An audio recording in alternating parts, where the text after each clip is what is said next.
Et ben on se retrouve pour cette suite de la Paris Games Week où on a la chance, l'immense chance, l'honneur les amis, d'avoir Florent Gorge avec nous. Florent, tout d'abord, comment vas-tu et quelles sont tes impressions sur cette Paris Games Week? Bonsoir, ça va super bien. Mes impressions, à part mon stand, j'ai rien vu. Parce qu'on a passé toute la journée à installer le stand pour qu'il soit présentable pour cette soirée. Donc je t'avouerai que j'ai pas eu le temps de me balader, ou alors les peu de choses que j'ai vues, c'était encore en construction. Donc pour le moment, je n'ai aucune impression, à part qu'il y a beaucoup d'espace et ça, c'est plutôt agréable. Et alors, on voit souvent sur les réseaux sociaux, dans le jeu vidéo, le nom de Florent Gorge. Mais Florent Gorge, pour ceux qui ne savent pas, c'est qui? Écoute, à la base, je suis traducteur-interprète en japonais-français, donc j'ai traduit énormément de mangas, plusieurs centaines. Mais mes plus gros faits d'armes, on va dire, c'est les mangas Nintendo, donc que ce soit Zelda, Mario, Splatoon. Donc c'est moi qui suis en charge de ces traductions-là. Animal Crossing aussi. Sinon, je suis traducteur aussi pour beaucoup de créateurs japonais. Donc de Nintendo aussi, de Sega, de Capcom, de Kojima aussi. Voilà. Et puis après, accessoirement, j'ai monté une maison d'édition à l'époque qui s'appelait Pixel Love, que j'ai quitté par la suite, et puis j'ai créé Omake Books, dans lequel nous sommes maintenant là. Et alors comment, tu peux nous expliquer un petit peu, parce que tu as ton parcours de traducteur, mais tu as un autre parcours derrière, tu peux nous en dire un petit peu plus? Lequel? Parce que, justement, toi qui as monté ces boîtes, qui a monté Pixel Love, qui est aujourd'hui toutes les boîtes, tout ce que tu as entre les mains, est-ce que tu peux nous raconter un peu la création? Qu'est-ce qui t'a motivé à faire ça? Alors...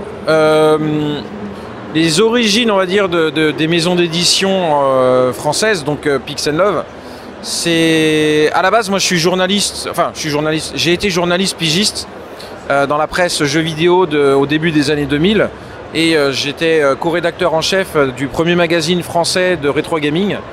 Et la boîte, malheureusement, a coulé rapidement, après plusieurs numéros, alors que le magazine se vendait pas mal, mais les autres se vendaient pas. Et on était un peu frustrés, donc on s'est dit, on va chercher un autre éditeur.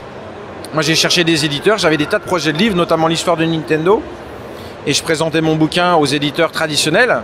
Et ils me disaient, c'est super intéressant, mais les gamers savent pas lire, alors ça nous intéresse pas. Donc au bout d'un moment, on était un petit peu dégoûtés avec Marc Petroni, qui est un collègue de ce magazine. Et finalement, on a décidé, avec l'aide d'une troisième personne, de le faire nous-mêmes.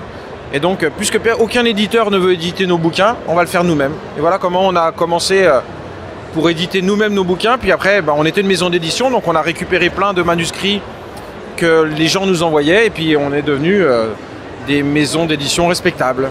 D'accord. Et alors, comment on passe aussi, c'est vrai que tu nous as parlé de la traduction, tu nous as parlé de ton parcours de pigiste, on va même dire écrivain, on va pas se mentir. Comment tu as eu cette bascule? Pourquoi? Comment ça s'est fait?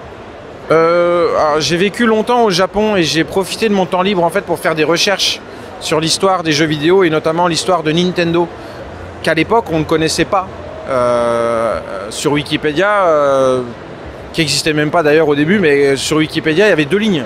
1889, Nintendo fait des cartes à jouer, 1980, Nintendo fait des Game & Watch. Mais entre les deux il s'est passé 100 ans, mais on passe pas, il y a eu 2 lignes pour... Donc je me suis dit, il s'est passé quoi entre ces 2 lignes? Et en mettant mon nez, je me suis rendu à la Bibliothèque nationale, j'ai commencé à gratter, j'ai trouvé plein de trucs, et j'en ai fait des livres. Voilà. Donc c'est comme ça que de ma passion pour le jeu vidéo est devenu un métier, et faire de la recherche sur l'histoire du jeu vidéo. C'est un peu de l'archéologie du jeu vidéo alors? C'est un peu ça, ouais. Moi j'ai appelé ça la préhistoire, et c'est un terme qui est resté, parce que je l'utilise moi pour ma chaîne YouTube, et puis... c'est devenu un peu un slogan, ouais, la préhistoire. Et est-ce que tu penses qu'en faisant tout ce travail-là, ça participe quand même, et moi je le pense personnellement, à la préservation du patrimoine vidéoludique? Ah oui, après en toute modestie bien entendu, honnêtement, oui, ça participe, c'est évident. Nous, nos bouquins par exemple, certains de mes bouquins en tout cas sont traduits en japonais, ils sont sortis au Japon, il y en a d'autres qui sont sortis aux États-Unis, notre travail est reconnu, donc on participe évidemment à la préservation de la mémoire collective du jeu vidéo. Moi j'ai écrit des biographies aussi officielles d'un certain nombre de grands créateurs. Avant de commencer, on parlait de Kishimoto, le père de Double Dragon, que tu as eu la gentillesse de lire, et visiblement tu as apprécié, donc ça fait plaisir. Mais voilà, j'essaye moi d'aller à la rencontre des créateurs japonais, parce que je laisse les Français ou les Américains à d'autres. Moi j'ai la chance de pouvoir aller voir les Japonais, donc je le fais.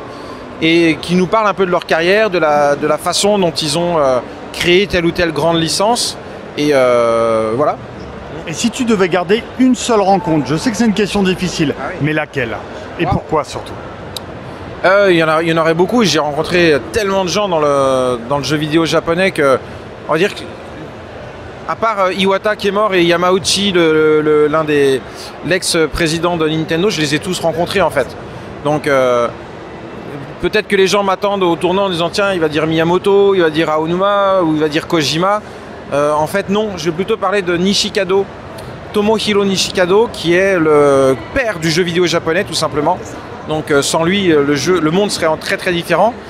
Il a créé tous les grands hits Taito des années 70, parce qu'avant la Famicom, il y avait du jeu vidéo bien sûr, et il y avait déjà des hits dans les salles d'arcade, et lui c'est c'est celui qui a créé le premier jeu vidéo japonais de l'histoire.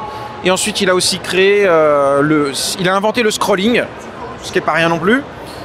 Il a créé Space Invaders, qui est l'un des titres qui rentre dans le top 5 des titres les plus influents de l'histoire. Et j'ai eu la chance de passer beaucoup de temps avec lui pour écrire sa biographie officielle. Et cette biographie a ensuite été traduite en japonais, enfin bref. Donc ouais, il est encore en forme, hein, c'est un vieux monsieur, mais il est encore en forme. Et je suis très heureux, et c'est Monsieur Nishikado, ouais, c'est quand même une des plus belles personnalités qui m'a été donnée de rencontrer. Ouais. Et à l'heure actuelle, est-ce que tu te vois explorer d'autres horizons? Ah bah toujours, oui, bien sûr, avec... Moi, mon travail, je l'ai pas terminé, je continue. J'ai encore des bouquins en cours d'écriture. L'histoire de Nintendo, j'ai écrit que 4 volumes, alors qu'il en reste encore au moins 6 ou 7 à écrire. Donc, des biographies, j'en ai plein en tête. Là, je travaille actuellement sur le projet de Tev de Ici Japon, le bouquin pour le musée qu'il est en train de préparer, et qui va regrouper le plus grand nombre de consoles qu'on n'a jamais vues dans un livre. Donc voilà. Et jamais de lassitude sur toutes ces recherches, cette patience, ces infos qu'il faut entrecroiser?